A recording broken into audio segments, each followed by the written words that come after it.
मान्यवर, अभी एक फैशन हो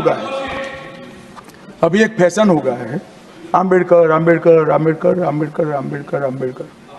इतना नाम अगर भगवान का लेते तो 7 जन्मों तक स्वर्ग मिल जाता।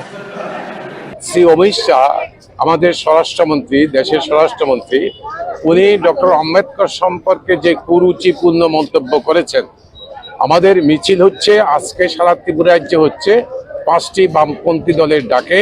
আমাদের পরিষ্কার পরিচ্ছন্ন বক্তব্য, অমিত শাহকে ক্ষমা চাইতে হবে এবং পদত্যাগ করতে হবে।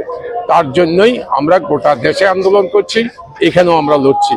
যতক্ষণ না অমিত শাহ পার্লামেন্টের সামনের অধিবেশনে, শীতকালীন অধিবেশনের পরের অংশে যতক্ষণ না অমিত শাহ ক্ষমা চাইবেন এবং পদত্যাগ করবেন, ততক্ষণ পর্যন্ত এই আন্দোলন চলতে থাকবে। আম্বেদকর সম্পর্কে অসম্মানজনক বক্তৃতায় স্বরাষ্ট্রমন্ত্রী অমিত শাহকে পদত্যাগ করতে হবে। সংবিধান প্রণেতা আম্বেদকরকে অসম্মানকারী স্বরাষ্ট্রমন্ত্রী অমিত শাহকে জানাই ধিক্কার। কেন্দ্রীয় স্বরাষ্ট্রমন্ত্রী অমিত শাহকে জানাই ধিক্কার। ইনকলাব জিন্দাবাদ।